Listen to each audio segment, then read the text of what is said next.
Hello students, this is your English teacher Sunil Sharma. Today we are going to do a poem, The Duck and the Kangaroo. So let's start now. Said the duck to the kangaroo, "Good gracious, how you hop over the fields and the water too, as if you never would stop." तो duck kangaroo से कहती है कि कितनी अच्छी बात है कि तुम हॉप कर लेते हो, जंप कर लेते हो। हॉप होता है जंपिंग करना।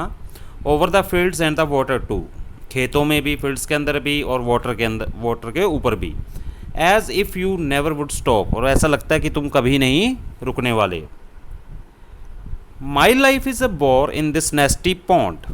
अब डक कहती है कि मेरी लाइफ तो बड़ी बोरिंग है इस नेस्टी होता है डर्टी, फिर इस डर्टी पॉन्ड के अंदर, पॉन्ड होता है जो पानी का तालाब होता है। कहती मैं तो इस तालाब में, मेरी लाइफ तो बिल्कुल बोरिंग है। And I long to go out in the world beyond. I long यहाँ विश करने से है, फिर मेरी कहती बहुत ही इच्छा है कि मैं वर्ल्ड में दूर दूर कहीं घूम के आऊँ। I wish I could hope like you, और काश मैं तुम्हारी तरह होप कर पाती, मैं भी कूद पाती। Said the duck to the kangaroo. अब डक कैंगरू से कहती है मैं काश मैं भी तुम्हारी तरह होपिंग कर पाती, जंपिंग कर पाती। Please give me a ride on your back. अब रिक्वेस्ट करती है जो डक है, बत्तख है, वो कैंगरू को कहती है भी मुझे राइड करने दो, तुम पर सवारी करने दो।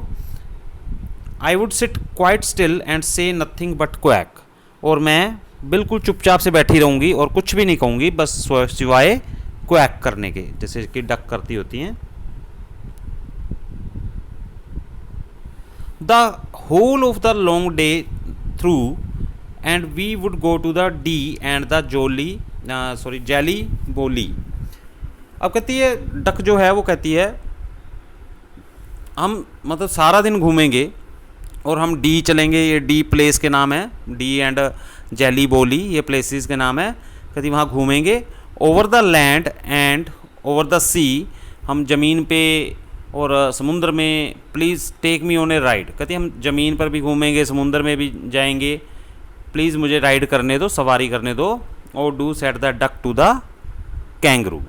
तो डक कहती है, वही रिक्वेस्ट दोबारा से करती है कि मुझे ये संसार घूमना है, तो मुझे भी मुझे अपने ऊपर राइड करने दो, सवारी करने दो, ताकि मैं भी घूम पाऊँ।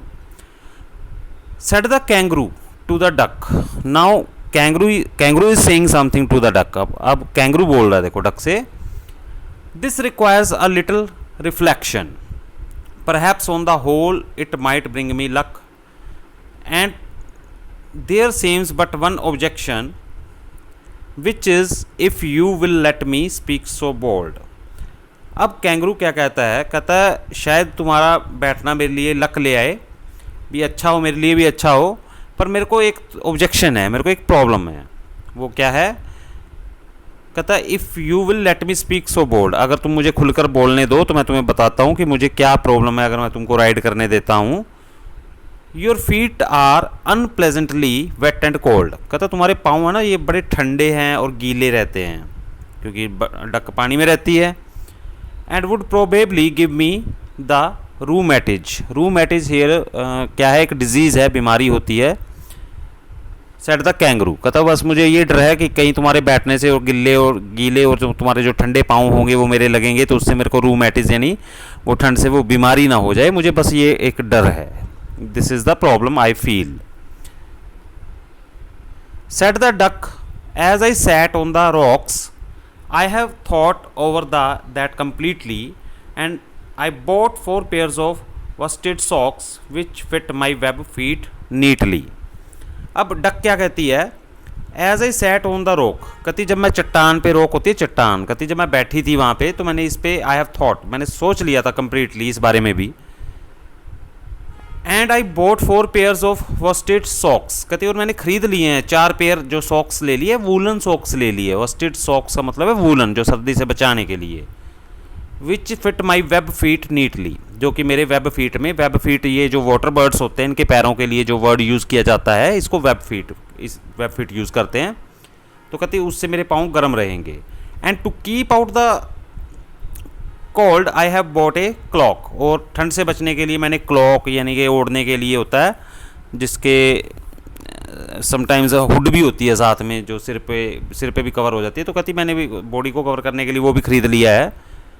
And every day a cigar I will smoke, और हर दिन मैं एक सिगार भी पिया करूँगी जिससे मेरी बॉडी गर्म रहेगी। Also all to follow my own dear true love of a kangaroo, मैंने सब कुछ मतलब इस तरह का इंतजाम कैंगरू से कहती है मैंने कर लिया my dear.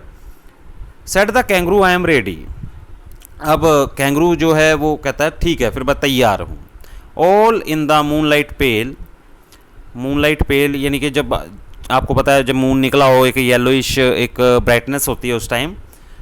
But to balance me well dear duck sit study, तो कहता है पर मेरा बैलेंस बना रहे इसलिए तुम बड़ा स्टडी यानी कि स्ट्रांगली बैठना, मजबूती से बैठना, क्योंकि जंपिंग करेगा तो द डक में फॉल, आपको पता है गिर सकती है वो। तो कहता है स्टडी यानी स्टडी बड़ा थोड़ा मजबूती से बैठना।